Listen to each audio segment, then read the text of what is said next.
What's going on, everyone? Alliance Work here, and welcome back to another YouTube video. And this is, not even lying, the fourth video I am uploading today for you guys.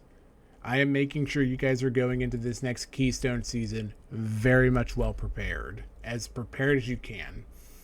But with this video, I will be briefing and showcasing the best and most optimal way to go into the Mists of Tirna Scithe for Keystones Season 4 Dragonflight. So the first thing you need to know when you go into this dungeon is you want someone with the Night Fae Covenant. Especially for this dungeon, way more than the Necrotic Wake. Night Fae, if you don't have Night Fae, you are going to be miserable in here. The dungeon itself is not that difficult, honestly. But with Night Fae, you can open these overgrown roots, which will allow you to skip over all of this trash. So not only do you get a skip right at the entrance, but you also get more. You get more than you bargained for. Because, oh, I got caught. Cool. So let's go ahead and just dispatch these clowns real quick. Also, I am doing this on normal just for the sake of simplicity, because I don't want to take up too much time. But also, if you have a Night Fae, it might be a bit of a time sink. It might not. It really depends on your group. But you can go into this area as a Night Fae, and you can get some buffs from the shrooms that are around. You know, go do some shrooms. So these two are required to trigger the boss. So these two must die. My best advice for these guys, focus one down at a time. You know, kind of cleave onto the other one if you can.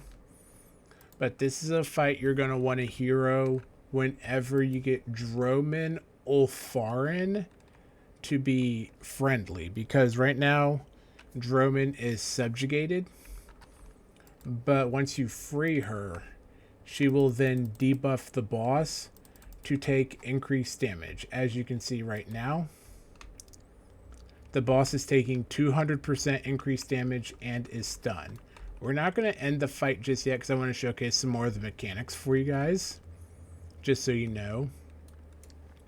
But you have all this window to do 200% increased damage. That is when you want to be popping Heroism.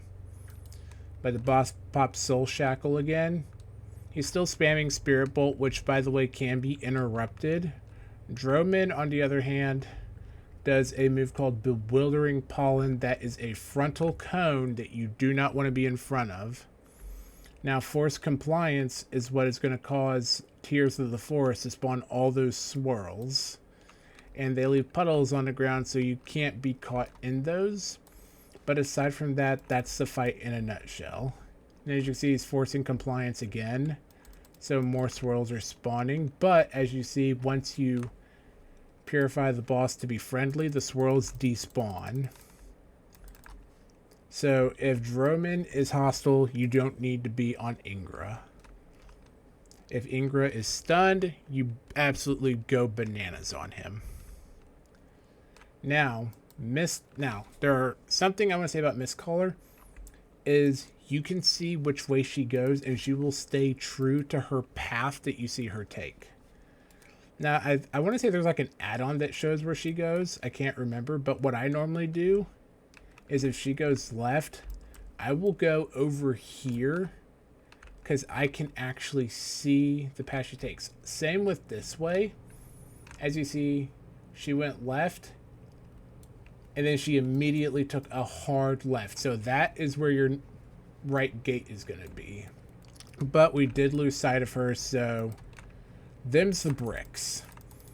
But this is the part of the dungeon where you're going to lose your most time, is in this guessing game. Because one person guesses wrong, and everyone pays the price for it. So don't guess unless you're certain. Also, Night Fae.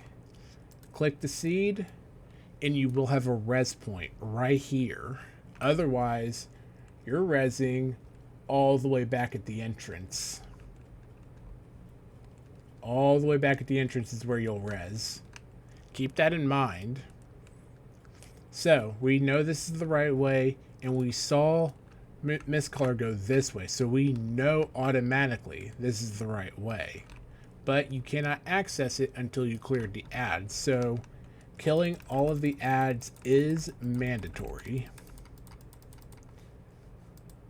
Now, as to guess which way is the right way, though, you can see this is just going to prove the theory. Correct way. I didn't even have to look at anything because I already knew. Now, sometimes you can look at the map and you can tell which way is the right way. Now, me personally, I'm going to take my gut and say it's left. Left feels right. See? Sometimes you can just look at the map, and based on where you're going with the map, you can just literally tell where you're supposed to be. But at a moment like this, because either one of these ways could be correct, the way you find out which way to go is you look for differences in the shapes. So that's a clear leaf in a ring. That's a leaf. That one's in a ring. And that one is a leaf. So we got leaf, leaf, leaf. So it's this way you got to go, because all the other ones were, this was the only one that was different because it wasn't a leaf. All right, so right off the rip, we got two options. And honestly, that way isn't feeling right because it's going to send me right here. So I'm going to trust my gut and go that way. Like I said, if you know how to read a map, you can more or less deduce the path without needing much insight. But like right here, it could be this one or this one. So we're going to have to actually check all of the things again. So that one's a filled leaf. That one is a flower in a ring. Flower. Leaf in a ring. So that one was in a ring. That one. So it's this one because it's the only one that wasn't ringed. And now at this point, we're so close to Mistcaller, we don't even need to check because we know that this way right here is the correct path. Being able to read a map helps tremendously.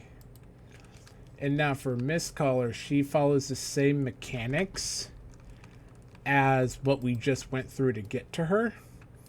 But we're going to showcase some of her other mechanics first and what happens if you don't interrupt them. So dodgeball, very predictable.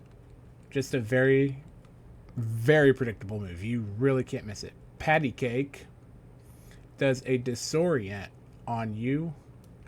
And then freeze tag will spawn an ad. And if that ad reaches you, it blows up. So let's showcase the transition phase of guessing game. Guessing game will always happen twice.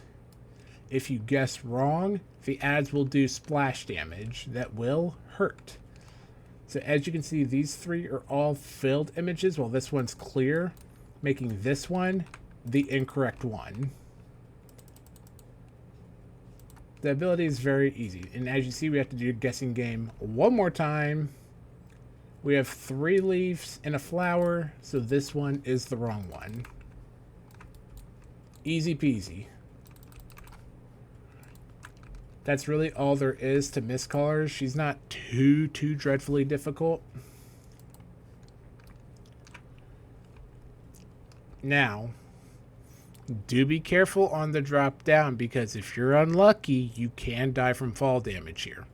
And like I said, if you don't have a Night Fae Covenant, and let's say you land on one of these branches or whatever, you're going to have to run all the way back from the start. It's going to be a bad time for everyone. But yeah, you just want to splash. Oh, and would you look at that? Another seed.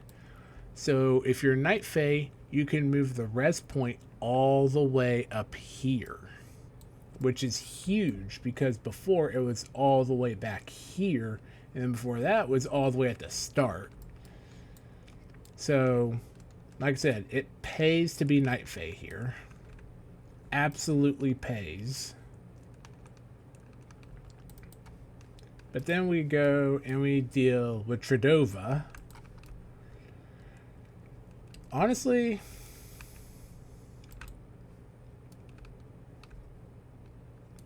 I don't even really know what this boss does.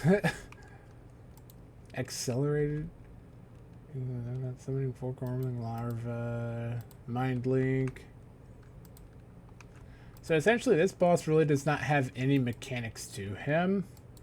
Aside from the fact that he will channel consumption on the Lakali cocoon, which will cause a whole bunch of stuff to happen in the encounter. Now, from what I've seen people do, they normally just try to burn him down during the consumption cast. Because, you know, aside from all the swirls everywhere, the boss isn't doing anything. And if you can push him from 70 to 40 like that, then he literally just goes from consumption to doing consumption again. Essentially, you have a lot of free time to just burn the boss while the boss is doing absolutely nothing aside from spawning swirls.